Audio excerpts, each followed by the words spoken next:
Monday, guys, and thank God it's Sunday! Happy Valentine's, guys! Ayan, wala lang. Sobrang happy lang ako, and wala, natutuwa lang ako.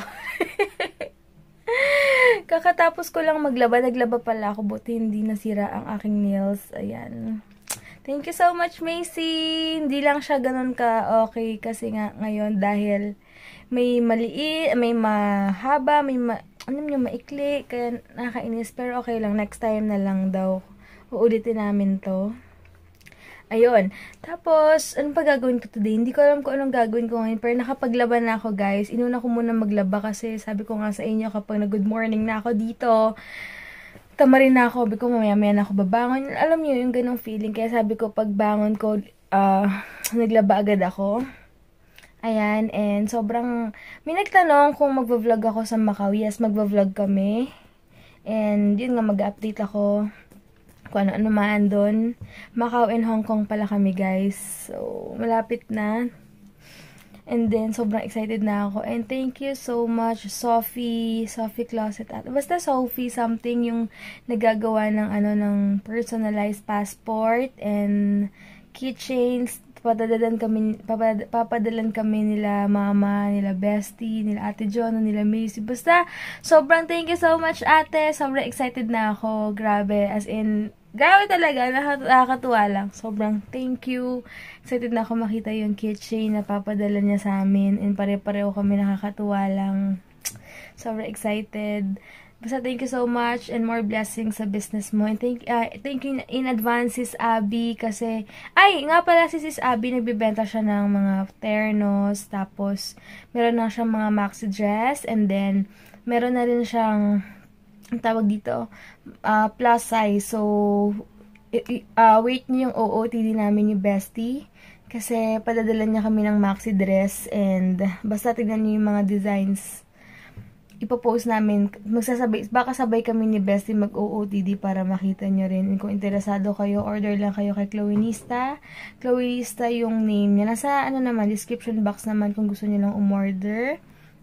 And kung gusto nyo naman ng mga necklace na gold na hindi nag-fade or kung ano man, para talaga siyang tunay na gold, kay Foolish Shop by Cherry. Nasa information box. Yun yung lagi kong suot na heart.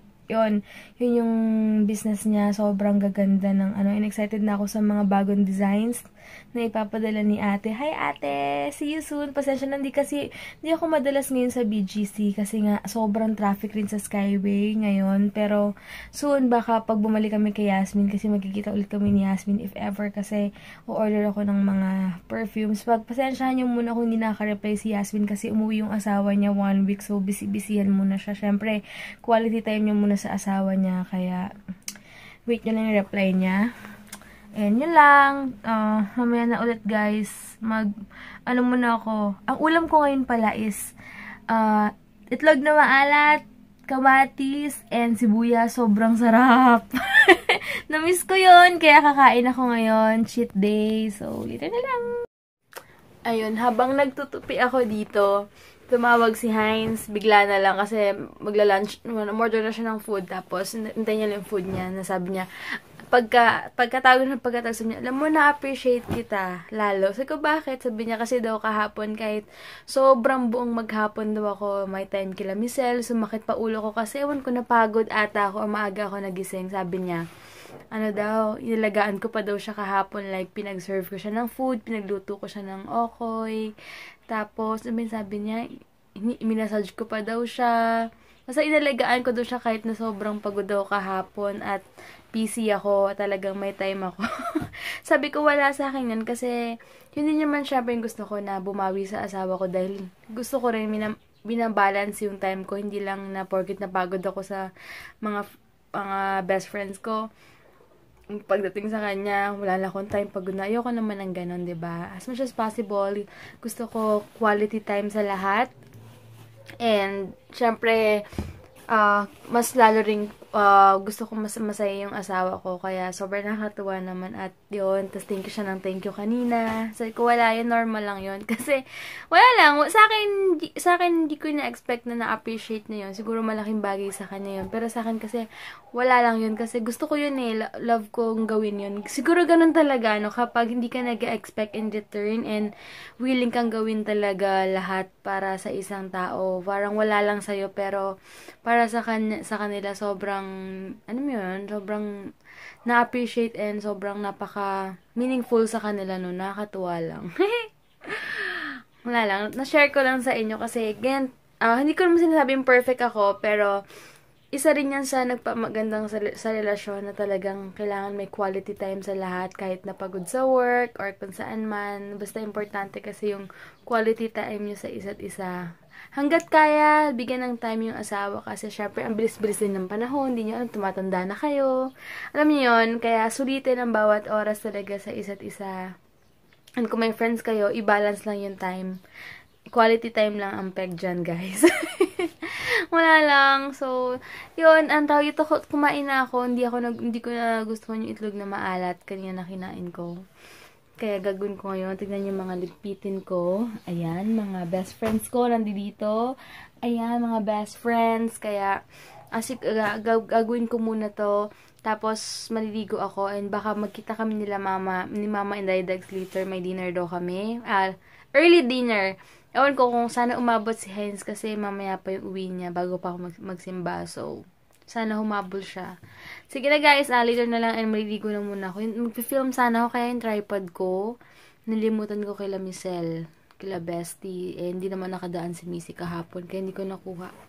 Baka, next week, mag-film na ako ng yung may nag-request kasi na yung mga dala ko sa luggage namin. So, next week mag-aayos na ako ng mga susuotin ko. Siguro, i-minimize ko lang yung mga dadalhin ko kasi 7 kilos lang yung bit-bit namin. Dahil wala naman kaming dala. Alam niyo, wala kayo masyadong dala. So, and then kapag nagpa-add daw ng 20 kilos, 980 papunta, 980 pabalik. Parang ganun siya. So, wala naman kaming bibit-bitin eh. If ever man na mamili kami ng pasalubong or something doon, si Heinz may space pa. And siguro hindi naman ako aabot ng 7 kilos sa bagahe ko kasi hindi na ako masyado magbibitbit ng damit masyado doon. Kasi, ewan ko, baka malamig kaya gagawin ko yung jacket na lang or ibang ano na lang. Kung ano man pwede kong dalhin na. Makeup, di mo lang ako masyado makeup, kilay and lipstick lang, okay lang. Yun lang dadalhin ko. And yung moisturizer and soaps ko. Yung toner, 120 ml, hindi yata siya pwede daw. Kaya, isa-transfer ko na lang yung mga, bibili ulit ako ng lagayan pang toner ko. Ita-transfer ko siya sa below 100 ml. Ganun na lang. Basta, bahala na. Basta 7 kilos lang yung maximum. Hi guys! Nakapag-ayos na ako and gamit ko ngayon is from NYX. Addis Ababa ba yun? Something ganun. Basta yun, from It's All Girly Cosmetics yung ano ba to? Liquid lip gloss or lip line. Ano ba? Wait lang. Ay, naku. Yun. Soft matte lip cream. Sko. Kaloka. Anyway, ito yung gamit ko ngayon. Wala lang. Para may iba. Pink naman. And, bababa muna ako. Magbabayad ako ng mga kailangan bayaran. Like house, yung rent namin. Tapos, basta, sila mama, imimit ko na lang sa festival. Since sale sa festival, mag-iikot-ikot muna ako. Yun, basta ikot-ikot muna ako sa festival kasi titignan ko rin yung mga sale na lipstick sa Maybelline. Pero hindi ko sure kung bibili ako kasi ang dami ko pa dyan. Gusto ko lang tumingin ng bago, mag-window shopping. Tapos, gamit ko palang relo is from It's All Girly Cosmetics. Then, it's Betsy Johnson. Ayan. Gusto ko siya ngayon kasi naka-ragged lang ako and naka-Nike ako today. So, gusto ko lang comfy lang. Tapos, excited na ako magsimba ngayong araw na to. Sobrang excited ako and sobrang excited na rin ako mag-ayos ng gamit ko this week na sa travel namin. Kaya, iayusin ko na yung mga dapat kong dalhin. Yun nga sabi ko kanina, yung mga importante lang ang mga kailangan kong gawin dahil 3 kilos na itong luggage ko pa lang 3 kilos na. So, ilang kilos na lang, 4 kilos na lang ang pwede. Kaya, or below 7 kilos na lang dapat dalhin ko para ma-sure. And titingin ako later mamaya ng mga, ano bang tawag doon? Yung mga empty bottles para sa pabango, sa toner. Hindi ako pwedeng walang toner and cream. Yun ang pinaka-importante, tsaka sunblock. Yun ang pinaka-importante sa travel namin. Kaya yun ang hindi ko pwedeng makalimutan. And then, yun nga yung mga whitening, morning and night cream ko, mga soaps, yan. Yun ang mga dapat hindi ko makalimutan, guys. And guys, magpapagas muna ako and then magpapahangin ng gulong. Offline daw yun sa Cebuana dito sa ano na lang ako. Sa Pure Gold Cebuana. Sa may Molito. So, ayan. Next naman, air and water. Pero air lang ako.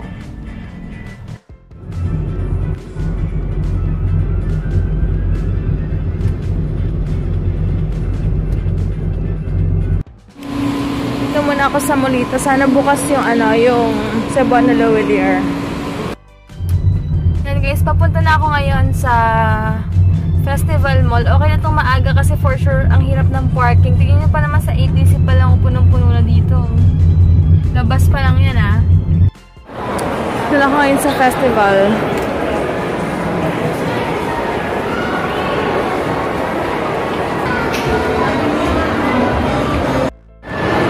Ako ng mango shake.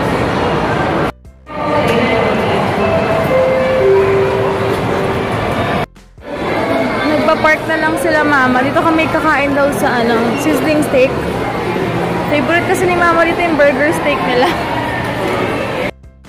Ito yung favorite ni mama, burger steak set. Hindi ko alam mo orderin ko kasi busog pa ako. Or baka ito na lang. Nachos na lang. May live band doon.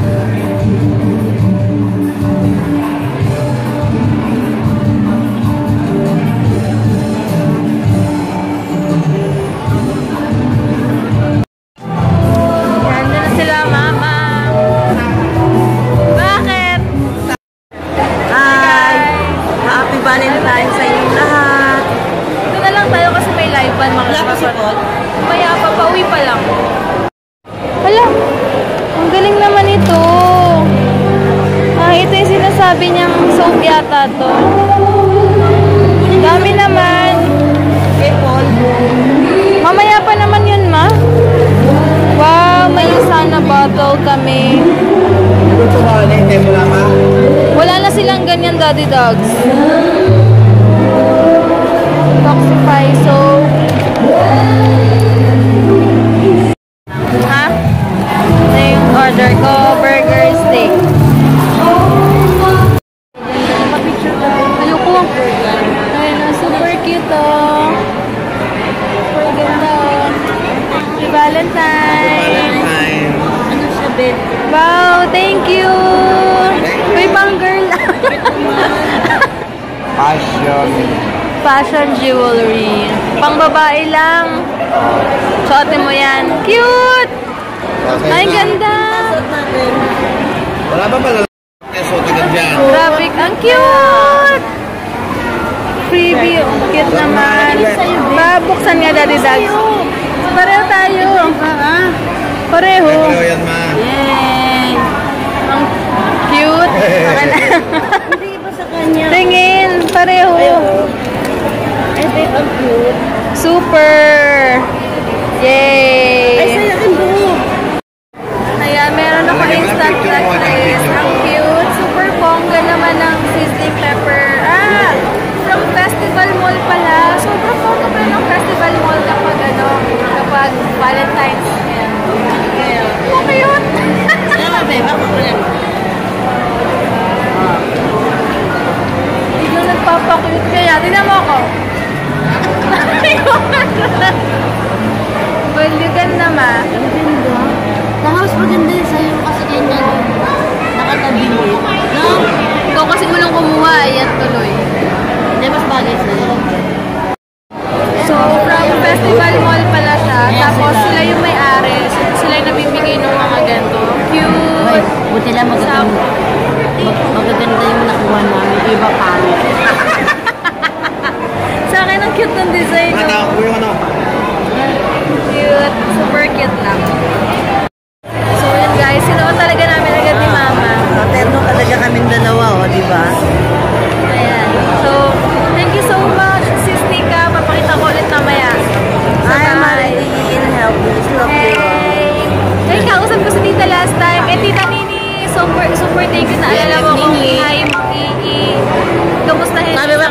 nagkakaganda naman daw siya. Para nasa, Sino may sabi? para nasa pag-asa lang siya. Sa BFF Nini.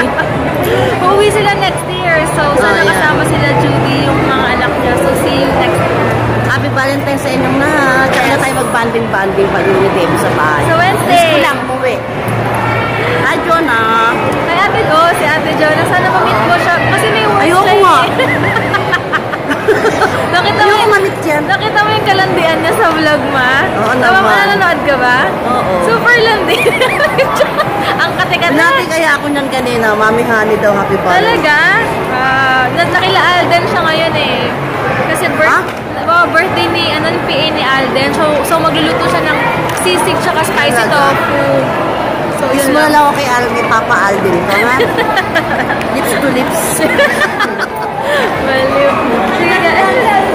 Wala na. Ayan.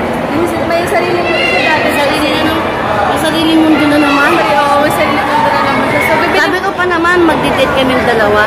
Iyakan ko pa naman ito. Lakad niya ako eh. Wala lang.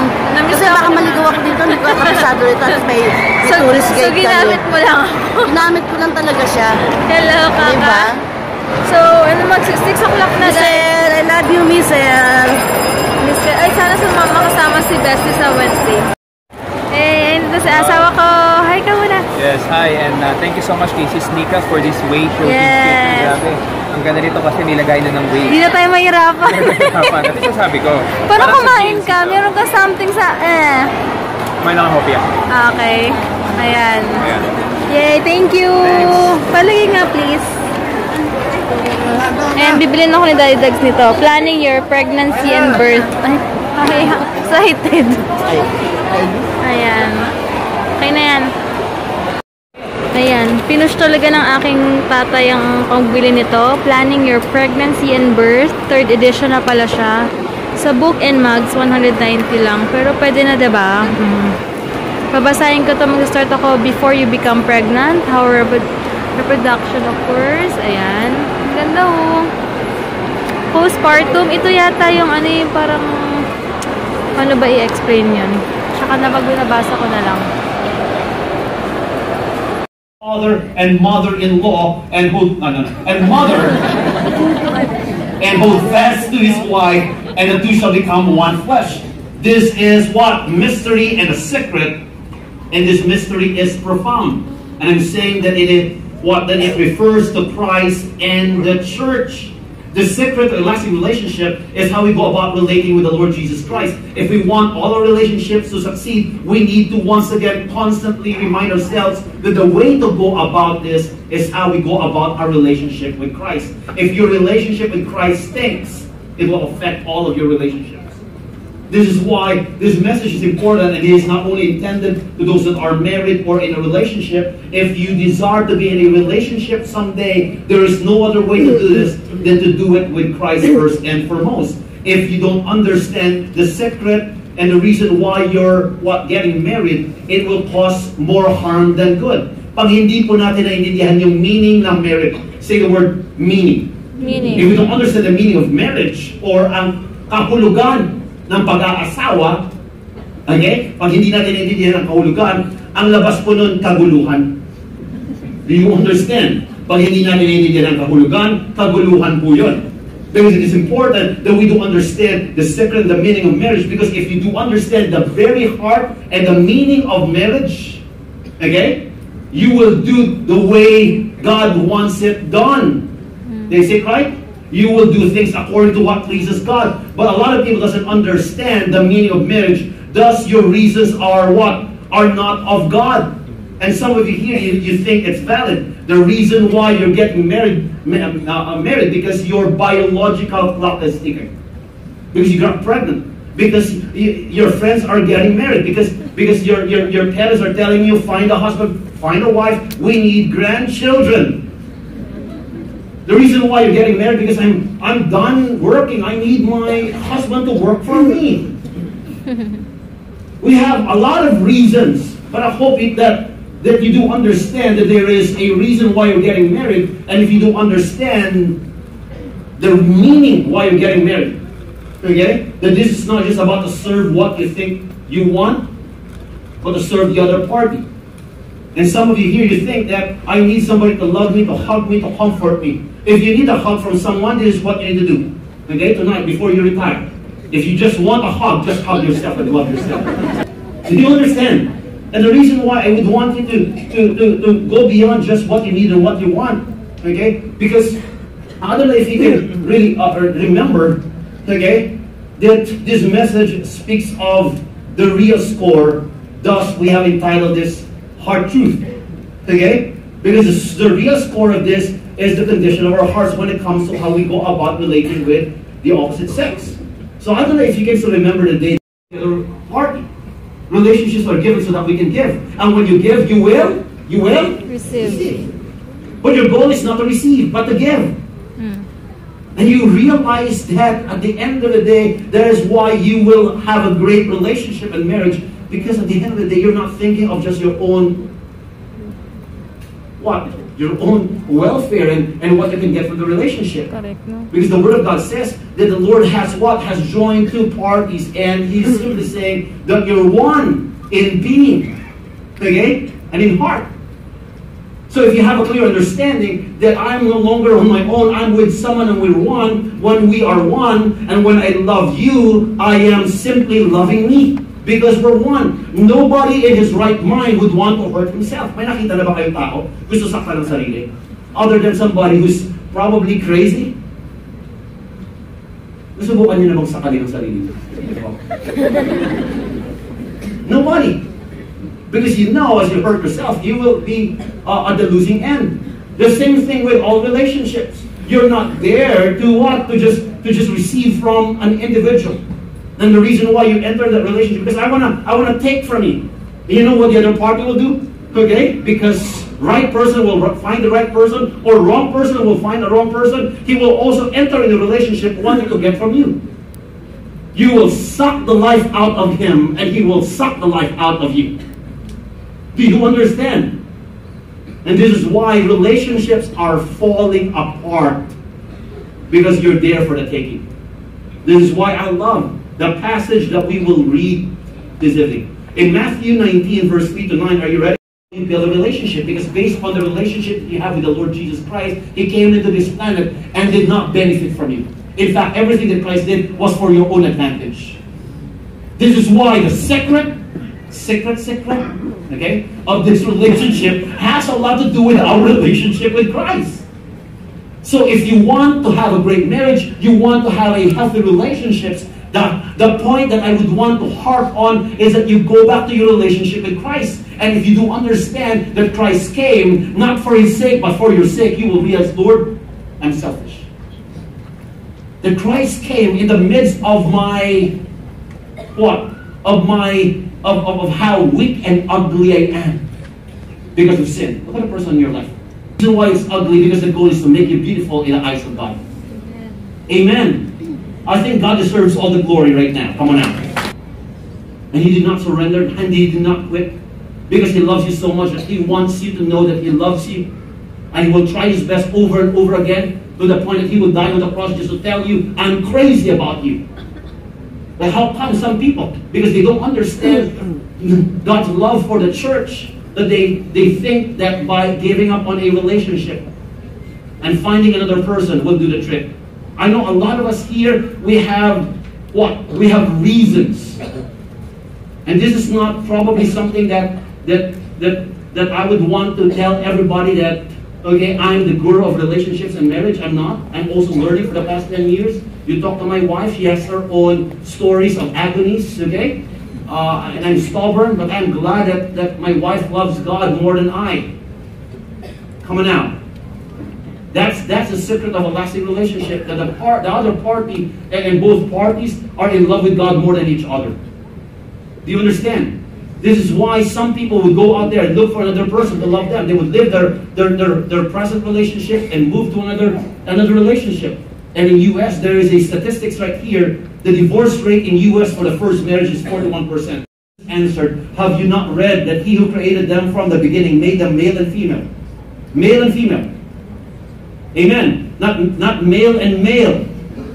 Now, I'm not against homosexuals. In fact, roughly about 10 years ago, I had ministered to disciple a homosexual. And I'm sensitive about this matter because I know what they go through. In fact, this person, when I was a student and a campus minister in a university, this guy went into the church. He has been garnering awards in beauty pageants.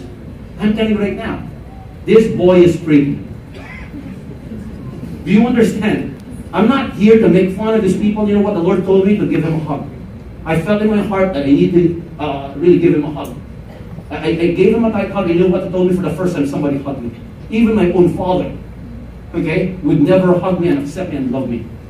And because of that, I accepted him for who he is, but I have to deal with him from his shirt to the way he would go about his look and his makeup and his underwear and everything. Yeah. It sounds funny, but I'm telling you right now. So don't you ever judge me that I'm against homosexuals. I love them. Okay, but God did not create them to be a woman, okay, or a woman who's trapped in a man's body. They're a human being. So if your reason right now, Pastor, you're trying to judge. No, I'm telling you right now, there is hope. You know, this guy gave me a call seven years ago, and he told me, Pastor, thank you for discipling me. Today I want to invite you to officiate my wedding. I'm getting married. Ladies and gentlemen, God can change a human heart. But don't you ever give me the justification that we're in love. As long as we're in love, we're okay. That's not a reason. What if you fall in love with a mango tree?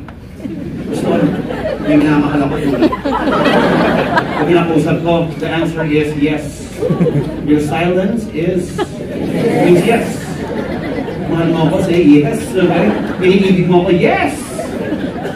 Because you love a tree. So therefore, that's not enough. Okay? As a reason. It has to be centered on what pleases God. And said, therefore, a man shall leave his father and his mother and hold fast to his wife, and the two shall become one flesh. The two shall become one flesh. So the thing that we need to understand is that when it comes to marriage, God has what? Designed a purpose and rules for each and every person. Rules are given to what? To a husband and a wife. And in Genesis chapter 2, verse 18, right here, okay, purpose and rules in marriage. God created man and woman and joined them together for God's own reason and purposes. Their differences of their gender shows their respective uniqueness. So if you're here right now, you feel like I'm a woman, I'm inferior, you're missing the point. Listen to my message in the next 5-10 minutes, okay? You're unique. The reason why God created man and woman so that you can complement each other. You don't compete. And I don't know for what reason why men and women should compete and prove who's earning much. You're missing the point. You will be destroying each other. That's the will of the devil. He wants you to compare your notes, who's better than the other, so that you will what? You'll destroy that relationship. God honors man and woman, including the respective roles. The Bible says, the Lord God said, it is not good that the man should be alone. I will make him a household helper. No, a helper fit for him. The Bible, okay, would define the word helper from the word or Hebrew word azer, which means help meet. Somebody who would help the other person because the man is weak. Say the word azer. Yung misis ko kasi nakaka-azer. That's not, okay? That's not what I'm talking about. So if you're a woman right now, I want you to be proud of your posture. The reason why you're with that guy, because that guy is weak. Somebody here, Pastor, sobrang yan. I'm just kidding you. But how many here, husbands, you're proud that you married a strong and an intelligent woman? Come on now. Raise your hand, come on now. Just raise your hand. Pogi points yan, okay? Valentine's yan, pagbigyan, okay? Kung sinungaling ka na, okay? Or what? Okay? It's important. So if you're a woman right now, you're saying, I'm a woman and I need to assert my role and I need to assert my demands and I need to assert whatever I want. You're not getting it right. Because you want to prove yourself that you're not inferior. That's not the point. I don't know if you love basketball. But if you love basketball, I mean the forward and the center would never compare notes who's better. they would meet and strategize how to win the game. So if you're married right now, you sit down and meet and say, we need to strategize. We need to fight.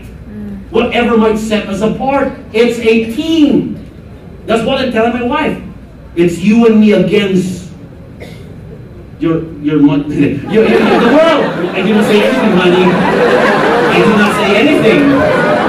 Now, I'm telling you right now, I love my mother-in-law, okay? Every quarter I receive a balikbayan back from the States. I'm telling you right now. I'm telling you, okay? I hope you're convinced. I love her so much, okay? So if you look down on your role as a woman, that you're just merely a wife and you're inferior to what your husband, therefore, when it comes to the relationship of Jesus and the Father, in the Garden of Gethsemane, he was simply saying, take this cup away from me, not my will, but your will be done. In fact, Jesus was what? Was simply asking the Father. He was a subordinate to the Father. Does that mean that Christ is inferior? No. The Father and Son are both superior.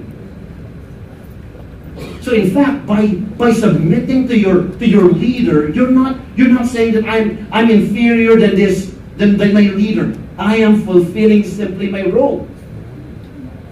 Amen. So you're acting like Jesus when it comes to his relationship with the Father. In Ephesians chapter 5, verse 24, now as the church admits to Christ, so also wives should submit in everything to their husbands. Say the word everything. Everything. Look at your wife. Say everything. Everything. Some of you here are having a hard time. It's in the Bible. Love your wives as Christ loved the church and gave himself up for her. Therefore, you don't demand submission from your wife. You submit to Christ first. Amen. When you submit to Christ, her submission follows. I'm telling you right now, I've done this almost every year. I would demand submission from my wife. And you know what? After that, it's World War III. Because this is not about using the scripture to manipulate my wife. It's about me leading the family. That I'm the leader. Amen? Leader when it comes to the decisions and the finances. But some of the leaders here and the husbands, you overlook something. You're also the leader in forgiveness. In saying sorry. In saying thank you. In saying I love you. You're the leader, right? Yes. Lead the way. Amen. Because headship and submission is not about who rules, but understanding our roles. Because the day will come when you give an account to the Father, he will welcome you with what? With a message by saying, welcome my good and intelligent servant. Not faithful, because you're faithful with your given role.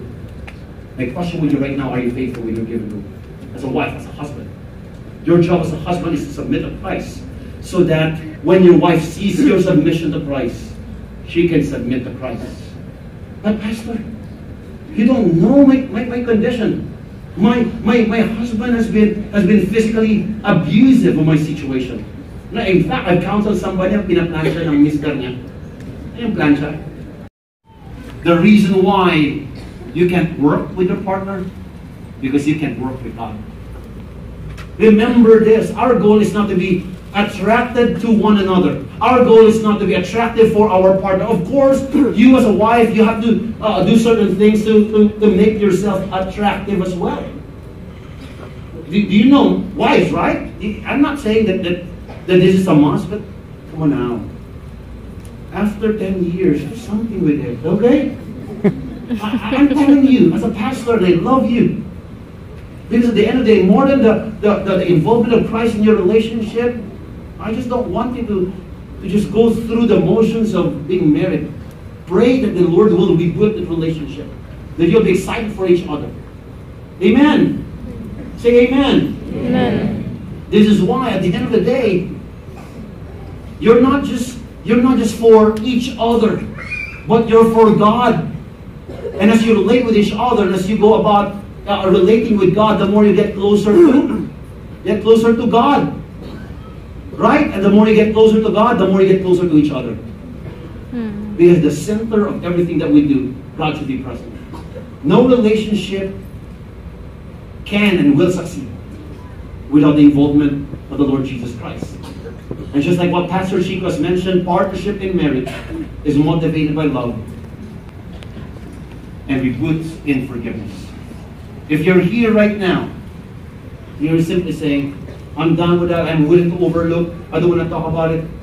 I do pray that you just don't move forward and just live life and let things pile up. You sit down, talk about it, release forgiveness. You can only extend forgiveness if you have experienced God's forgiveness. Remember, everything that we do with our partners has a lot to do with our experience with God. The reason why you're struggling in forgiveness, because you have not collided with God's forgiveness over your life. The reason why you're having a hard time saying thank you to your spouse, because you have not experienced how gracious God has been. At the end of the day, over and over and over again, it goes back to our relationship with God. This is why I do pray that if you're here right now, you're married, and you're just barely with the other party, I pray right now the Lord will touch your heart. If you put Him at the center of that relationship. So if you're dead serious, I want you to once again recalibrate, evaluate what does it take to have a great marriage. You know the reason why I'm joining a small group under Pastor Ria? Somebody has to check my heart. Because I am fighting for a great marriage. The reason why I'm accountable to Pastor Carlo, and I would tell him, Pastor Carlo, I think this is my problem. And I'm glad I have somebody who would never bought an eyelash and tell me, Pastor Ryan, that's wrong. You know why? Because I want to check my heart. I want to have a great marriage. So if you don't, you're not. Ay, nag-aisip si Heinz kung magbo-Burger King siya or Sbarro. Ito na lang, Sbarro ka na lang kasi dami ng tao. Yan. Hi guys! Ayan, thank God sa araw na to, nakaraos. And happy naman. Tapos, pasensya na, napakahaba ng preaching kanina na sinare ko kasi napakagandang message yon, lalo na sa pag mag-asawa. Hindi ko na i-elaborate kasi ano doon na lahat. But talagang, kanina pinatayo pa kami lahat ng mga married couple, pinag-pray kami, and sabi na kahit ano mangyari, talagang teamwork lang talaga. And syempre, sabi ko kayo na umaga, pag love mo yung isang tao, willing ka talaga mag-sacrifice everything. Hindi ka nag-expect ng in return or kung ano man material na bagay. Number one talaga si God. Dapat lagi lahat. Priority number one yan. And then, magiging follow na yan lahat kapag si God ang inuna niya sa buhay niyo. So, sobrang happy lang ako and blessed dahil every week nakakapagsimba talaga kami mag-asawa. Nakakapag-reflect, masaya lang talaga. So, yun. Grabe naman to. Makahagis. Sobrang happy lang kami sa shaker namin kasi di na kami mahirapan na na-separate pa yung way. Kaya yun. So, yun lang. Ako na lang mag-i-add ng vlog guys kasi si Heinz. Hindi ka nakakita ka ba nila kanina, Jal? Para hindi. Paano yun yung pa nakita si Heinz kanina, no? Ha? Ka na, paalam ka na dito. Oh, ba't kaganyan ka na? Okay. Good night, guys, and hope everyone had a great night. So, yun lang guys. Thank you so much for watching. Maraming salamat sa inyo sa mga bago nag-subscribe. And sa mga love and support, hindi talaga ako magsasamang mag-thank you. Sis Nika, maraming salamat. Malaking tulong sa amin tong shaker na to. Yung gift ko sa'yo, hindi ko pa nadadala, but soon. Ayun. Jel, parang may leak talaga yung water natin, no? Oo. May leak yung water namin. Dineliver kanina. So, ayan. Thank you so much. Malaking tulong sa amin to kasi meron ng lagay ng way hindi na kami mahirapan. So, hindi ko na makakalimutan or kung ano man. So, yun lang guys. Good night.